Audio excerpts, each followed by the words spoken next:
Hey, what's up YouTube? Welcome back to the channel. It's Christine with gaugegirltraining. In today's video, we are going to discuss 4 common side effects of intermittent fasting that you want to look out for. So let's get started. So over the last few years, we have been seeing intermittent fasting buzzing around on YouTube, on Instagram, on Google. We've been seeing it everywhere, and the value of intermittent fasting has been legitimized with weight loss, with improvements in health. But the reality is there are some side effects to intermittent fasting. And before I get into those side effects, I'm going to break down the various types of intermittent fasting because there are several. So the first type of intermittent fasting that we're going to get into is the concept of alternate day fasting. So alternate day fasting is where you literally eat every other day. You go an entire day without eating, and then you go the next day with eating. The next type of intermittent fasting is modified alternate day fasting. And this is where you will consume 25% of your calories on one day and then fast and then alternate back and forth. Another one is called periodic fasting, where this requires you to limit your food to about 500 to 600 calories a day on only 2 days of the week. And then last but not least, we are talking about time restricted fasting. This is where you limit your daily eating window. And this time restricted eating is the most common form of fasting that I actually recommend to my clients, where you would consume all of your food in a shortened window and then you go other windows without eating. Now, the value and benefit of fasting is the fact that by not eating, your body is not having insulin spikes. When you're not having insulin spikes, which is released from the pancreas now has all this free time to release glucagon, which is the fat-burning hormone, therefore giving your body a longer residence time of exposure to the glucagon hormone will ultimately result in more fat loss. And there are lots of studies validating this claim. I've seen this firsthand with my clients, and it is a legit protocol. However, there are some side effects that we need to discuss. So the first one is, number 1, intermittent fasting can make you feel sick. Depending on the type of fasting you are participating in, you can feel lethargic, you could feel cranky, you may feel dehydrated, you may feel constipated, and you just may feel overall weak. As a result of this, you guys, this is most common with the alternate day fasting, or for folks who go longer than 24 hours without eating.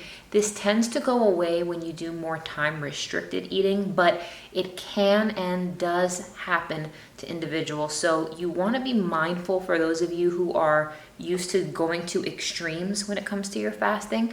I personally don't advise the day long or multiple days at a time. While it does work well for certain individuals under certain circumstances, it's not something that I typically advise because of these reasons. So the side effect number 2 is intermittent fasting can cause you to overeat. When you go for a very long period without eating, your brain can go into overdrive when it is time to eat again, and it can actually cause people to overeat. And the whole concept of this feeding and fasting window, a lot of people think, okay, I've gone such a long time without eating, I've burned fat, therefore I am good.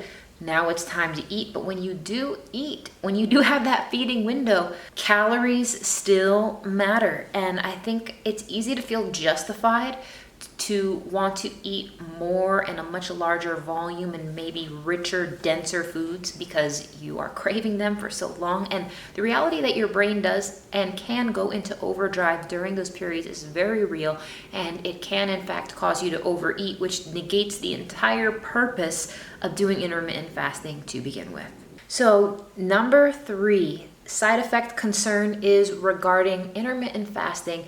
It may actually cause too much weight loss in older adults. So according to Harvard Health Publishing, older adults, specifically those who are already marginal in your weight, you're already relatively lean, you don't really have that much more to go or anything at all. If you are older and you do begin intermittent fasting, there are some potential complications, and specifically it can impact your bones.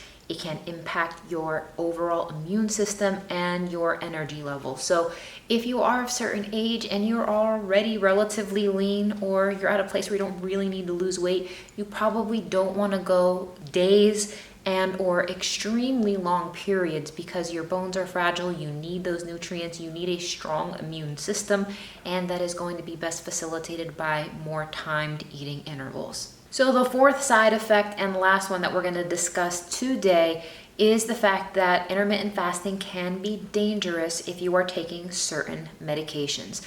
Now, this can be troublesome for diabetics, specifically type 1 diabetics, for people who need medications at timed intervals, who need those medications to be taken with food, along with certain types of food.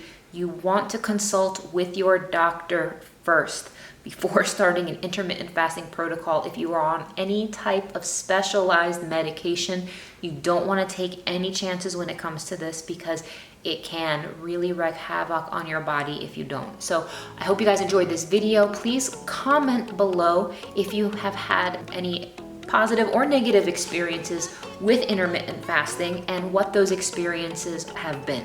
So thank you guys so much for watching, and I will see you in the next one.